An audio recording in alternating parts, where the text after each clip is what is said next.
Hello guys, আসসালামু আলাইকুম। Welcome back to my channel. আজকে আমি আপনাদের জন্য নিয়ে এসেছি আমার দেশের বাড়ির ব্লগ। প্রথমে আমরা সকাল সকাল উঠে পদ্মা ব্রিজ পাড়ি দিচ্ছিলাম। পদ্মা ব্রিজ পাড়ি দেওয়ার ইমোশনই আলাদা। এরপর দেশের বাড়ির নেচার দেখে যতটা ভালো লাগে অন্য কোথাও এতটা ভালো লাগে না।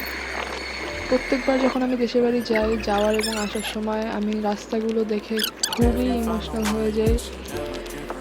থাক এটা বাদই দেই, দেশের বাড়ি গিয়েই শুরু হয় ফল খাওয়া, কাঁঠাল, তাল, এরপর আমাদের দেশি মাছ, এরপর সব পিচ্চির অনেক মজা করে। ওই দিনে আবার দুপুরের দিকে এসে পড়েছে আমার খালামণি। এরপর ওই দিন বৃষ্টি হয়েছিল, সব পিচ্চিরা মিলে ভিজছিলাম আমরা, আমি, আমার ছোটো বোন, মামাতো বোন, খালাতো বোন। পরের দিন চলে যাই হচ্ছে গিয়ে আমার এক ভাইয়ের শ্বশুর বাড়ি দাওয়াতে।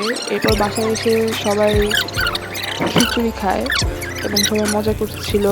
এরপরের দিন স্পেশাল আয়োজন করা হয় আমাদের নতুন দুলাভাইয়ের জন্য। পোলাও, রোস্ট, মাছ, ডিমের কোরমা, এত মজা হয়েছিল কি বলবো। মাছটা এখন আমার মুখে লেগে আছে, মানে অনেক মজা। নর্মালি ছোট মানুষের মাছ খায় না, কিন্তু ওই দিন আমরা সবাই এক্সট্রা মাছ চাচ্ছিলাম।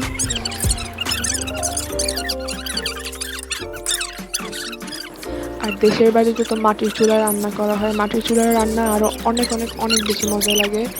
আমার মামি, খালামণি, বড় খালামণি, তারপর আরেকটা খালামণি, আম্মু, নানু সবাই মিলে রান্না করেছে।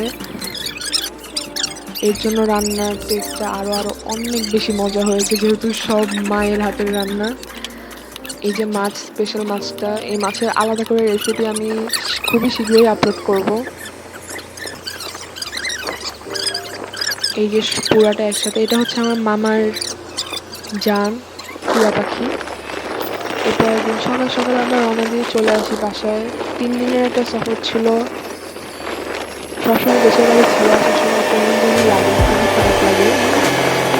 যখন ছোট ছিলাম তখন আরো বেশি খারাপ লাগতো, কিন্তু আস্তে আস্তে বড় হয়ে যাচ্ছি, এখন আর এত বেশি খারাপ লাগে না। তো আজকের জন্য আসছি, আবার আরো ব্লগার আসবো, অপেক্ষা করবেন। আসসালামু আলাইকুম।